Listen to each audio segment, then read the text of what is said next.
अक्सर हम medical news में ऐसी हेडलाइंस देखते हैं, एक नई दवा ने कैंसर का इलाज कर दिया। लेकिन ये समझना बहुत ज़रूरी है कि ये दवा आखिर काम किस पर करती हैं। क्या हर किसी पर, या सिर्फ कुछ खास लोगों पर? चलिए आज इसके पीछे का राज समझते हैं। Clinical sampling. देखिए, जब भी कोई ऐसी खबर आती है ना, तो सबसे बड़ा सवाल यही होता है। मान लिया एक नई दवा असरदार है, बहुत अच्छी बात है, लेकिन किसके लिए? हम कैसे मान लें कि जो नतीजे 100 लोगों पर आए वो पूरी दुनिया के करोड़ों लोगों पर भी वैसे ही लागू होंगे? इस सवाल का जवाब छिपा है एक बहुत ही साधारण से शब्द में, सैंपल। जी हां, रिसर्च में हिस्सा लेने वालों को चुनने का जो तरीका होता है ना, वही सब कुछ तय कर देता है। तो चलिए इस सैंपल की कहानी में थोड़ा और गहरा उतरते हैं। तो आते हैं हमारे पहले सेक्शन पर, और ये है अरबों डॉलर का सवाल। इसे ऐसा इसलिए कह रहे हैं क्योंकि मेडिकल रिसर्च के जो अरबों डॉलर के दावे होते हैं, वो इसी एक नींव पर टिके होते हैं कि स्टडी के लिए सैंपल को कैसे चुना गया था। यहाँ पर दो शब्दों का फर्क समझना बहुत जरूरी है। एक है टारगेट पॉपुलेशन, मतलब वो पूरी की पूरी आबादी जिसके बारे में रिसर्च की जा रही है, जैसे दुनिया के सारे टाइप 2 डायबिटीज के मरीज। और दूसरा है स्टडी सैंपल, जो उस बहुत बड़ी आबादी का एक छोटा सा हिस्सा होता है जो असल में उस स्टडी में शामिल होता है। इसको ना एक पुल की तरह समझिए। सैंपल एक छोटा सा पुल है जो एक विशाल आबादी तक पहुंचने के लिए बनाया गया है। तो मतलब साफ है, ये पुल जितना ज्यादा मजबूत होगा, हम स्टडी के नतीजों पर उतना ही ज्यादा भरोसा कर सकते हैं। अगर सैंपल चुनने का तरीका कमजोर हुआ तो नतीजों का ये पुल भी, समझिए, कमजोर ही रहेगा। तो सवाल ये उठता है कि ये मजबूत पुल आखिर बनता कैसे है?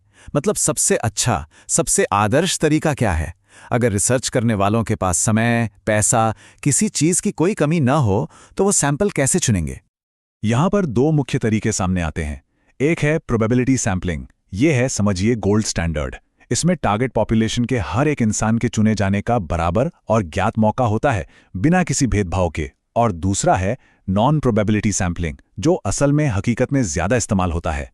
इसमें चुनाव रैंडम नहीं होता। ये प्रैक्टिकल तो है, लेकिन इसमें बायस यानी कि पक्षपात का खतरा हमेशा बना रहता है। प्रोबेबिलिटी सैंपलिंग के भी अपने कई तरीके होते हैं, जैसे सिंपल रैंडम सैंपलिंग, जो बिल्कुल वैसा है जैसे किसी डिब्बे से पर्ची निकालकर नाम चुनना। फिर है सिस्टमैटिक सैंपलिंग, मतलब लिस्ट में से हर 10वें या 20वें इंसान को चुन लेना। स्ट्रेटिफाइड सैंपलिंग ये पक्का करती है कि हर छोटे बड़े ग्रुप, जैसे महिला और पुरुष, का सही अनुपात में प्रतिनिधित्व हो। और फिर है क्लस्टर सैंपलिंग, जिसमें पहले बड़े ग्रुप्स जैसे अस्पतालों को चुना जाता है और फिर उनके अंदर से मरीजों को चुना जाता है। अब क्लस्टर सैंपलिंग में एक छोटी सी दिक्कत आती है। एक ही ग्रुप, जैसे एक ही अस्पताल के लोग, अक्सर एक जैसे होते हैं। इस चीज को संभालने के लिए रिसर्चर्स DEF जैसे खास फॉर्मूले का इस्तेमाल करते हैं। इससे वो सैंपल साइज को थोड़ा बढ़ा देते हैं ताकि नतीजे फिर भी भरोसेमंद रहें। पर हकीकत में रिसर्च की दुनिया में हमेशा आदर्श चीजें मुमकिन नहीं हो पाती। अब बात करते हैं उन तरीकों की जो समय और पैसे की कमी की वजह से क्लिनिकल रिसर्च में सबसे ज्यादा इस्तेमाल किए जाते हैं। यहां पर आदर्श और हकीकत का फर्क एकदम साफ दिखता है। एक तरफ सिंपल रैंडम सैंपलिंग है, जो छोटे अध्ययनों के लिए बेहतरीन है लेकिन महंगी पड़ सकती है। और दूसरी तरफ है कन्वीनियंट सैंपलिंग।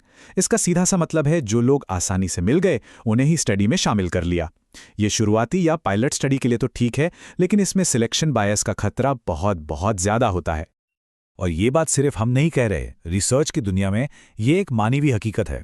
जैसा कि ये कोड कहता है, पद्धतिगत सीमाओं के बावजूद कन्वीनियंस सैंपलिंग व्यावहारिक बाधाओं की वजह से क्लिनिकल रिसर्च में सबसे ज्यादा इस्तेमाल होने वाला तरीका है। इसीलिए इसकी कमजोरियों को समझना और भी जरूरी हो जाता है। तो ये जो समझौते होते हैं, ये जो कमजोरियां हैं, ये हमें ले आती हैं एक बहुत बड़े खतरे के पास, जिसे कहते हैं बायस, यानी कि पक्षपात। ये उस कमजोर पुल में आई दरारों की तरह हैं जो पूरे स्ट्रक्चर को गिरा सकती हैं। चलिए इसका एक बहुत दिलचस्प उदाहरण देखते हैं, स्पेक्ट्रम बायस। ये तब होता है जब किसी नए डायग्नोस्टिक टेस्ट की स्टडी में दो बिल्कुल अलग ग्रुप लिए जाते हैं। एक तरफ वो मरीज जो बहुत ज्यादा और स्पष्ट रूप से बीमार हैं, और दूसरी तरफ वो लोग जो पूरी तरह से स्वस्थ हैं। और इसका नतीजा क्या होता है? नतीजा ये होता है कि एक ऐसा टेस्ट सामने आता है जो लैब की उन आदर्श परिस्थितियों में तो कमाल का परफॉर्म करता है, लेकिन जब असली क्लिनिक में उन मरीजों पर इस्तेमाल होता है जिनमें बीमारी के लक्षण हल्के या मिले जुले होते हैं, तो वो टेस्ट सही से डायग्नोस करने में फेल हो जाता है। ये वाकई एक गंभीर समस्या है। और स्पेक्ट्रम बायस अकेला नहीं है, कई और भी तरह के बायस हैं जो रिसर्च में चुपके से आ सकते हैं, जैसे सिलेक्शन बायस, जब स्टडी में शामिल लोग असल आबादी से बहुत अलग हों, या फिर हेल्दी वॉलंटियर बायस, क्योंकि जो लोग स्टडी के लिए खुद आगे आते हैं वो अक्सर बाकी लोगों से ज़्यादा सेहतमंद होते हैं। और नॉन रिस्पॉन्स बायस, जब स्टडी में हिस्सा लेने से मना करने वाले लोग उन लोगों से अलग हों जो हिस्सा ले रहे हैं। तो इस सारी जानकारी के साथ अब सवाल ये उठता है कि हम क्या करें जब कोई मेडिकल हेडलाइन सामने आए, तो उसे कैसे पढ़ा और समझा जाए। हमारा आखिरी सेक्शन हमें इसी के लिए तैयार करेगा। तो अगली बार जब कोई स्टडी देखें तो एक जानकार पाठक की तरह ये 3 सवाल जरूर पूछिए। पहला, इस स्टडी में किन लोगों को शामिल किया गया था? सैंपलिंग का तरीका रैंडम था या फिर सहूलियत के हिसाब से लोगों को चुन लिया गया? दूसरा, क्या यह सैंपल उस पूरी आबादी जैसा है जिसके बारे में दावा किया जा रहा है? और तीसरा, क्या रिसर्च करने वालों ने खुद अपनी स्टडी की सीमाओं का जिक्र किया है? एक अच्छी और ईमानदार रिसर्च हमेशा अपने सैंपलिंग से होने वाले संभावित बायस को स्वीकार करती है। तो देखिए, इसका मतलब ये बिल्कुल नहीं है कि हम सारी रिसर्च पर शक करने लगे। नहीं, इसका मकसद है कि हम सही सवाल पूछना सीखें। ये ज्ञान हमें शंकालु बनाने के लिए नहीं, बल्कि एक जागरूक और बेहतर समझ रखने वाला पाठक बनाने के लिए है। अब जब ये राज पता चल गया है, तो अगली बार जब कोई हेल्थ स्टडी की हेडलाइन सामने आएगी, तो जहन में सबसे पहला सवाल कौन देगा, ये सोचने वाली बात है ना?